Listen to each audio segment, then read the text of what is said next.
What's going on, guys? Ronnie here, and today we're going to be talking about having standards when working specifically with buyers in today's real estate market. So as you guys know, as realtors, whoever's watching this, or if you don't, working with buyers in today's market at the beginning part of the process, it can be time consuming. What do I mean by that? You're taking them out to see houses, you're putting offers, sometimes you're getting outbid, or other offers are just better than yours in regards to terms and price. So there's a lot of upfront work that we need to do as buyer's agents when working with buyers. Now, it's very important to have standards in your business as a professional when working with buyers, because most buyers in today's real estate industry, the clients that we work with, they are not familiar how we conduct ourselves as real estate agents. We are seen at the very bottom when it comes to professionalism. Why? Because there's many realtors out here who doesn't have standards. They let buyers control them. They let buyers tell them what to do. They let buyers give their opinion and they move forward with it, when we're the professionals. We're the one that got our license and did the course and paid the money in order to hang up our license with certain offices and studied all these hours and took these classes. There's many things that we did as a professional in order to have a process when working with buyers, not them.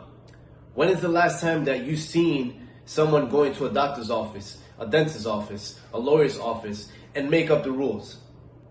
Asks a question, controls the frame, tells them what to do, makes their opinions actually important, when logically these are the 1, 2, 3 steps that we need to take in order to successfully get your offer accepted and close the deal. Those other professionals don't get treated that way. A lot of realtors do. So that's why I'm making this video, so we can change up the game, because we're supposed to have standards. This is a sales job where we can make a lot of money and we have no cap. The more work that you put in, the more money you can make. So why not have standards and conduct yourself as a professional so you can be treated as a professional? If these clients, if these buyers are continuously going to be treating us realtors as unprofessional businessmen or businesswomen, then it's just going to continuously happen for the rest of our time that we are working in this real estate industry. If we don't set our standards from the very beginning of our initial interaction with the buyer, specifically at the moment with the buyer, then all they're going to do is step all over us from the beginning of the process to the end. So if you conduct yourself as a professional, you tell them exactly how you conduct yourself, how the process is, and you are actually clear with your communication, with respect, of course, but standards, then they're going to respect you no matter what. And if they're not, throw them to the curb, because you're supposed to have so much business coming in, so much opportunity, so much potential clients, that you have the respect within yourself to make sure that if you're going to take your time, that's not guaranteed, by the way, in regards to income. You want to make sure your time is going to be valued, especially with someone that's not going to even technically pay you. The buyers don't pay realtors, the sellers pay us. So we're investing so much time that's not guaranteed to help them obtain a secure investment for their family, a very big investment. So let's take this more serious, guys. So let's get into the story that I wanted to share. I posted a short story on my Instagram, and a lot of people are interacting and agreeing with it and applauding me for putting it up. So I wanted to make a short YouTube video about it. Earlier today, I had some showings with my clients. I arrived at the property early, as usual, and I was waiting for the clients outside. So as I was walking towards the property, there was a gentleman waiting outside of the same house that I was going to show my clients. Once I arrived, he asked me, "Hey, are you the listing agent?" I said, "No, my name is Ronnie.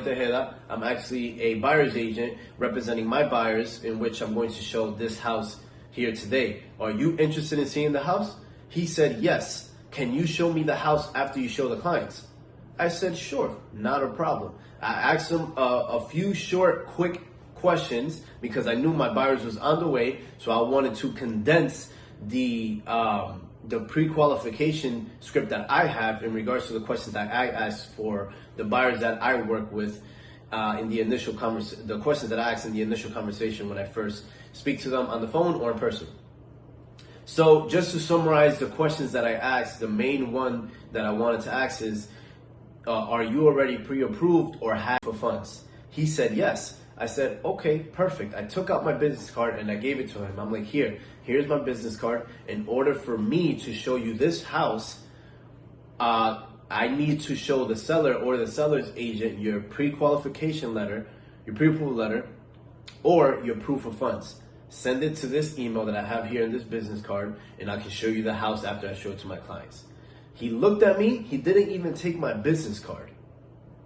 When I gave him my business card, he stepped back and said, you know what? No problem. I'm going to work with another agent. And walked away. I said, you know what? That's very good for you, sir. Have a nice day. And he walked away. Guess what? Most people will probably say, Ronnie, you did something wrong. You should have just showed them the house. You never know. You couldn't make a commission check. This and that, the third, yada, yada. This is where most realtors go wrong. They drop to their knees and they bow down to these buyers when they're not even qualifying them or know nothing about them. This is literally a stranger on the street that was asking me to show him the house when in this time, in this competitive market, why am I going to waste my time when he can't even answer a simple question that I'm asking in order to help him?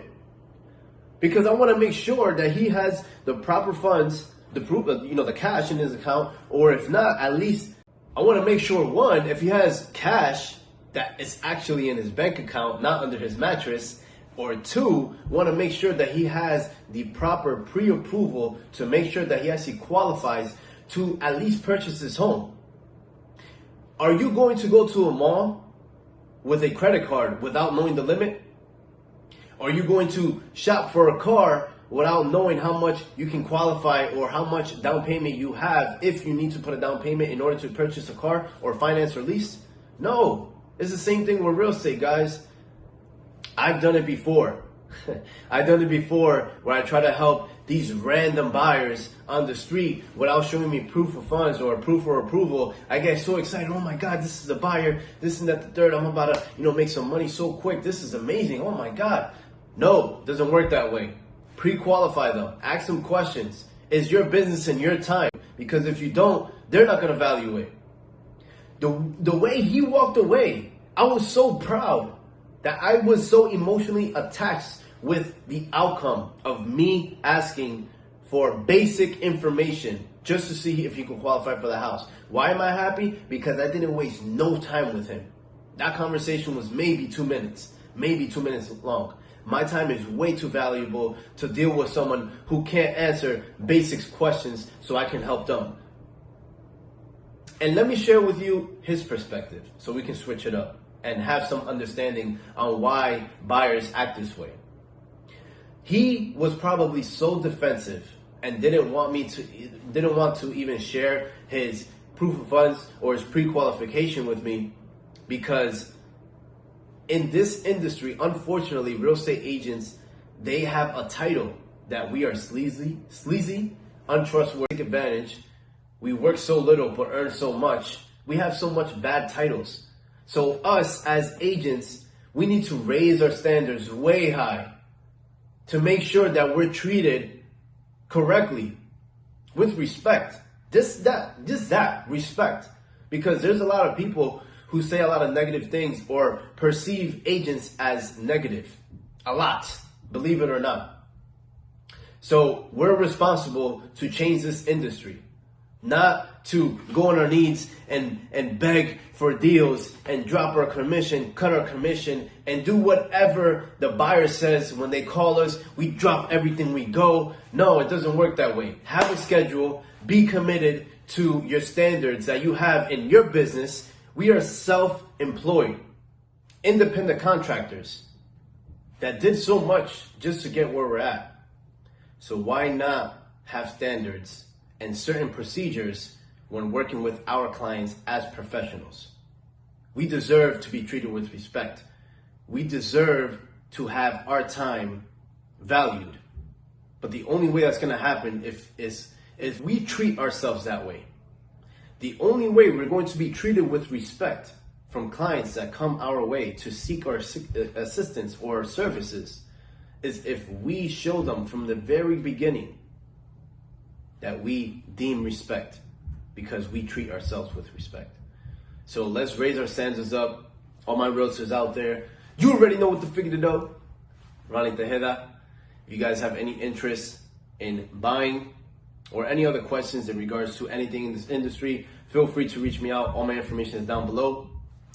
Click the like button, subscribe, and stay tuned for the next one. All right? Peace out.